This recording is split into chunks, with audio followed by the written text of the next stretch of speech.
Hello दोस्तों, आज हम बात करने जा रहे हैं देवादिदेव महादेव के निवास स्थान कैलाश पर्वत की। हिमालय पर्वतमाला के समुद्र की सतह से 6,700 मीटर ऊंचे कैलाश पर्वत को धरती का केंद्र माना जाता है। कैलाश पर्वत का आकार एक पिरामिड के समान है। कुछ वैज्ञानिकों का मानना है कि कैलाश पर्वत प्राकृतिक नहीं है, बल्कि इसे किसी दूसरे ग्रह के इंसानों द्वारा बनाया गया है। माना जाता है कि कैलाश पर्वत के निचले हिस्से में एक गुफा है जो सैकड़ों मील लंबी है। इस गुफा में कई मानव हड्डियों के अवशेष मिले हैं, जो इस बात का प्रमाण है कि प्राचीन समय में यहाँ पर साधुओं ने ध्यान का अभ्यास करते हुए समाधियाँ ली थी। माना जाता है कि कैलाश पर्वत सकारात्मक ऊर्जा का केंद्र है, क्योंकि वहाँ पर पुण्य आत्माएं निवास करती हैं। दोस्तों, यह बात तो हम सभी जानते हैं कि कैलाश पर्वत भगवान शंकर का निवास स्थान है, इसलिए हिंदू धर्म में इस पर्वत को बहुत ही पवित्र माना जाता है। परंतु बौद्ध और जैन धर्म के अनुयायी भी इस पर्वत को पवित्र मानते हैं। जैन धर्म के अनुयायी कैलाश पर्वत को अष्टापद कहते हैं। उनका मानना है कि प्रथम तीर्थकर ऋषभदेव ने यहीं पर निर्वाण प्राप्त किया था।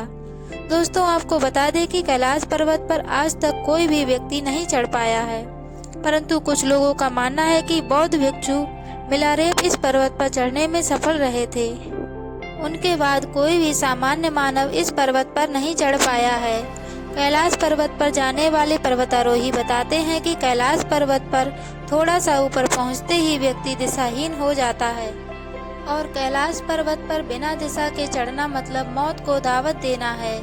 पर्वतारोही बताते हैं कि कैलाश पर्वत पर बाल और नाखून बहुत तेजी से बढ़ते हैं। कुछ पर्वतारोहियों ने बताया कि जब वे कैलाश पर्वत पर चढ़ाई कर रहे थे तो मौसम बिल्कुल सामान्य था, किंतु जैसे ही वे कैलाश पर्वत के ऊपर पहुंचने वाले थे तो मौसम बिगड़ गया और जमकर बर्फबारी होने लगी और उन्हें अपनी यात्रा को अधूरा ही छोड़कर वापस लौटना पड़ा। एक रूसी पर्वतारोही ने बताया कि जब मैं कैलाश पर्वत के बिल्कुल नजदीक पहुंच गया तो मेरा दिल तेजी से धड़कने लगा। मैं उस पर्वत के बिल्कुल सामने था जिस पर आज तक कोई नहीं चढ़ पाया, लेकिन अचानक से मुझे बहुत कमजोरी महसूस होने लगी और मन में यह ख्याल आने लगा कि मुझे तुरंत यहाँ से वापस लौट जाना चाहिए। और जैसे जैसे मैं नीचे उतरता गया मेरा मन हल्का होता गया। उन्होंने बताया कि ऐसा लग रहा था जैसे मानो कोई मुझे कैलाश पर्वत पर चढ़ाई करने से रोक रहा हो। दोस्तों, कैलाश पर्वत पर जाने वाले पर्वतारोही बताते हैं कि वहां पर निरंतर डमरू के बजने और ओम शब्द की ध्वनि सुनाई देती है, किंतु वैज्ञानिकों का मानना है कि ऐसा वहां की बर्फ के पिघलने और वहां पर निरंतर चलने वाली हवाओं की वजह से होता है।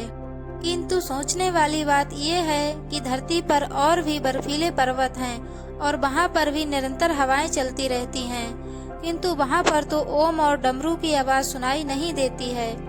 तो दोस्तों, क्या आपको भी लगता है कि भगवान शंकर आज भी कैलाश पर्वत पर विराजमान हैं और वही इन पर्वतारोहियों को कैलाश पर्वत पर चढ़ाई करने से रोक रहे हैं? कमेंट बॉक्स में हमें अपनी राय अवश्य बताएं और अगर हमारी वीडियो अच्छी लगी हो तो हमारी वीडियो को लाइक करें और ऐसी ही और अधिक जानकारी के लिए हमारे चैनल को सब्सक्राइब करें। और हमारी वीडियो को लास्ट तक देखने के लिए आपका बहुत बहुत धन्यवाद।